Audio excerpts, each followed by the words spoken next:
Okay, ladies and gents, today we're talking about how to create planetary animation in Xara Designer Pro.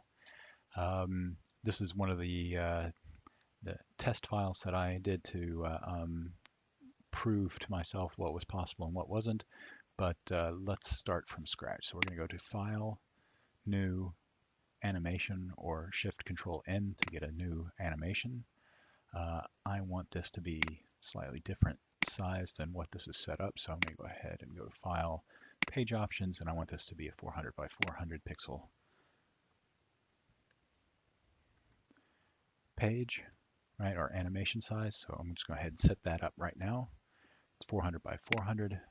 Then I'm going to go ahead and press Control L to get some rulers on here, and then I'm going to create a square. I'm going to hold down the Shift key and create my square. You can see that it's got 139 by 139. I want this to be 400 by 400 as well, because it's going to make up the background of my animation. Now, then I can grab it and kind of put it where I want, but I want to make sure it's exactly placed, so I'm going to put it at 0, 0 pixels for the X and Y starting point.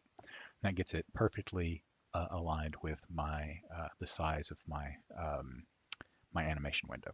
Okay, so that is more or less our background. I'm going to get really fancy and give it a circular fill and select the center circle, center of the circular fill, and give it this dark yellow color. Maybe move that in slightly, and this is going to form the corona around my sun.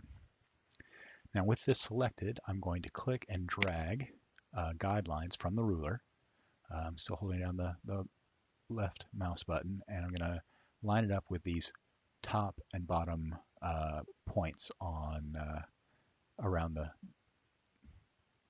the square, right? And I'm going to do the same thing with the middle points here on the square. So I'm going to basically line up crosshairs for the center point of my animation. Okay, and that's where I'm going to put my sun, and that's what everything's going to rotate around. So let's go ahead and create a circle. I'm going to hold down a Control key and create a circle. Now it's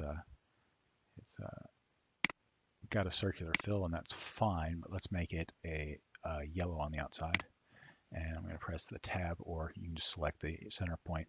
Does the same thing in this particular case and give it orange. And that's my sun. All right, so we're going to line that up right on the crosshairs so it's centered top to bottom, right and left. Might want to decrease the size slightly, but then you can just recenter it. All right, that's going to give us more space to animate the whatchamacallits, the planets going around. So I'm going to go ahead and create another circle, right? And this takes up the attributes of the last one that I created. And I'm going to give this one also a circular fill. I'm going to make it kind of straight up and down with a center point at the bottom part of the circle. I'm going to select that, and let's make this a, I don't know, a red planet. So let's go here. We'll give it this the red color, right, from the color bar. I'm going to double click kind of up higher, and I can give it this medium dark red color. And then the last point, I'm going to give it the dark red color. All right. And let's go ahead and give it a line width of 1 and make it this line color right there. All right. Then I'm going to take the whole thing. That's going to give it kind of an atmosphere around the outside look when I shrink this down and place it around the sun. We can make it a little bigger. Doesn't have to be that small. All right. There we go. That's going to be my first planet. Because I want to animate this planet, I need to give it a name. Let me make that line a little bit more prominent. There we go. So because I want to animate this planet, I need to give it a name. So let's go ahead and apply or remove names of objects with the names dialog here. I'm just going to move it over to the side and give this a name. So because I want it to rotate clockwise, I'm going to name it rotate, and clockwise plus. If I wanted to rotate it counterclockwise, I could name it rotate and then the minus symbol. And then I need to give it a name to differentiate it from the others. So let's say, let's call it 1. First planet, right? And I'm going to add that name. Now, I'll go ahead and close this. Then I'm going to play with the animation properties. I can do that by clicking on the frame properties over here. And I want this to take 2 seconds to get all the way around. So we're going to give this a display this frame for 2 seconds and click apply. All right. Now I am going to actually, before I do that, let me do this. Let me take this and move I've clicked on the show rotation handles and I've moved the center point for this planet down to the crosshairs of the guidelines, right? To the center of the animation. Because that's the center of the sun and it's going to rotate around that. Okay? So now I'm going to copy this this animation frame. So copying it. What I'm going to do, it's going to animate and go clockwise, but it needs to end slightly away from where the first animation is. The first animation's there, right? And it'll go all the way around and end up just shy of there, right? Let's click on the properties for that and make this one we want to animate for 0 seconds. And apply it so it doesn't hang 2 seconds here before it moves on and does it again, right? So it's gonna take 2 seconds to go, 2 seconds to go all the way around, and then go and keep on going all the way around, right? And it's gonna look seamless. So let's go ahead and check out how that looks. So those are just 2 frames, and let's preview that animation in the Flash browser. And there it goes.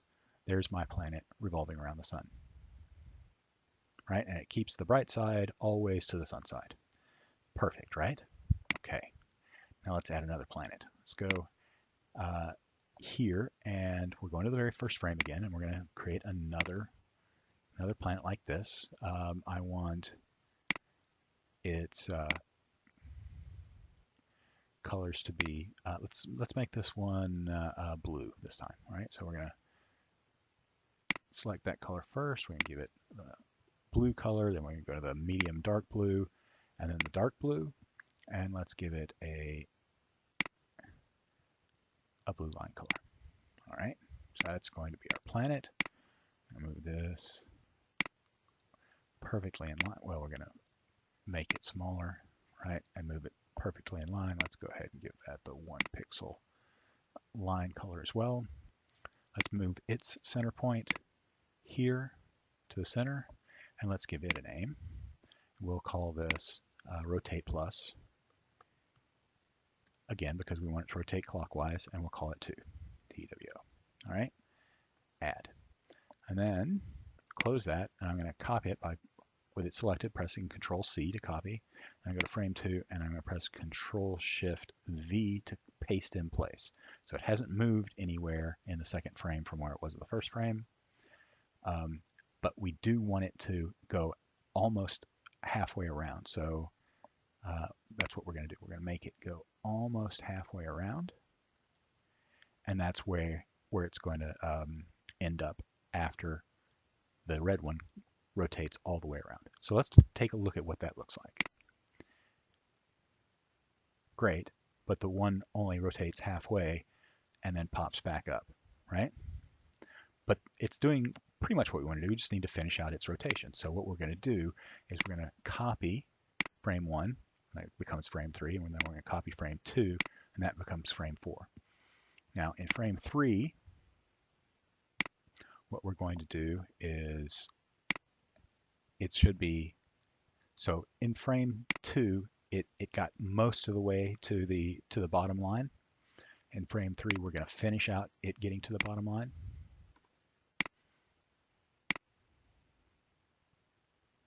Straight up and down, right? In frame 4, it's going to rotate almost all the way up to the top so that in frame 1, it's at the top again, right? So frame 4, we're going to click on this, get the rotation handles, and go all the way to the top. Almost all the way to the top. So frame 1, it starts there. Frame 2, it goes almost halfway around. Frame 3, it finishes out the halfway around. frame 4, it gets almost to the top again, and then frame 1, you're perfect again. All right, so let's take a look at what that looks like. Let's click on the Swift, and perfect. They go rotate all the way around, and they get back to the top again, and that's where they meet up, right? Great. You can add a third and a fourth, and so on. It's just a matter of a common denominator. Now let me talk about that common denominator thing, because that's a big deal.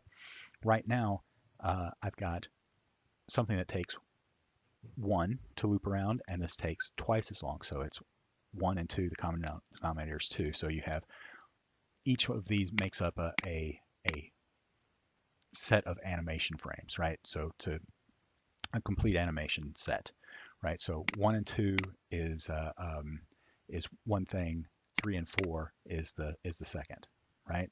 So two frames for each segment of the animation.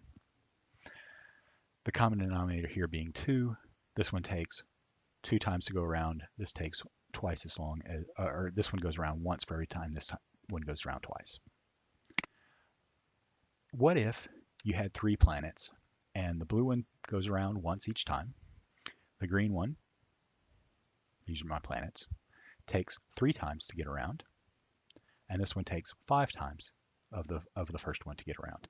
Well, the common denominator here of 1, 3, and 5 is 15. Okay? So, for example, this one goes around once. This one goes once on the green star. This one goes once on the red star. Right? This makes another loop. This advances 1 on the red. This advances 1 on the green. Okay, this goes around another time. This advances 1 on the red. This advances 1 on the green. Well, these two are in alignment, but this one's not in its starting position again. Oh, okay, well, keep going then. So this one goes around once. This one advances 1 on the green. This one advances 1 on the red. This one goes around once, the blue, right? That one advances 1 on the green. That one advances 1 on the red. Oh, well now you've gone 5 times around with the blue and 1 full time around on the red, but the green one's not in its starting position. So you have to keep going around. So this one goes around 5 times to get this one around 1 more time. So that one would go 5 times advance. The green would advance 5 times on the green. So this was 1, 2, 3, 4, 5. Well, it's still not in its starting position. So let's do it again. 1, 2, 3, 4, 5. This one has gone around 15 times. This one has made it around 3 times, and this one's made it around 5 times. 15 being the common denominator for everything. Okay. Once you extrapolate that out and talk about all of the varying planets in our solar system with how long they take to complete an orbit, and you know, talk about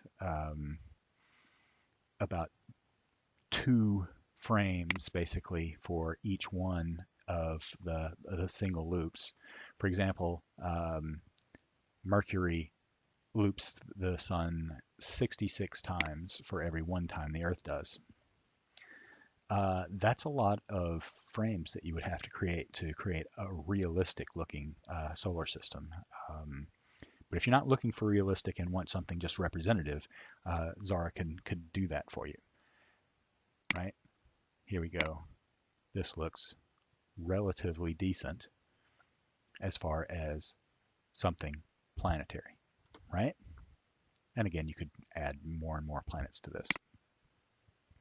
One thing that I do want to make note of is here I've got another one that I previously did before and was playing around with different starting positions, right? They all started in different locations. That's not a big deal as long as they end up in the same position they started in. So as long as this one ends up here, that one ends up there, and this one ends up here, everything's fine. The other thing that I did was with the red planet here, I experimented on making it not a perfect circle, but making it an ellipse. So I got it down here on number 3, and you see I got this is wider than it is tall. So at 2, I'm near the top, but at 3, I'm also near the side. So I've extended how far it was that it's looping around. When I show you this, and this SWIF is very large, so don't get too hooked up, hung up on that. But when it comes around to the top, this red one is going to kind of skim along the top and kind of do a little dip here, and then continue on around. It's kind of right here. You see it? That it makes the elliptical part of it does not really work very well. So as long as you're looking for a perfect circle, it's not terribly bad. So in any case, that's more or less it. I hope that was useful and helpful, and you found it interesting. Um, and I hope you'll come back again and visit us next time.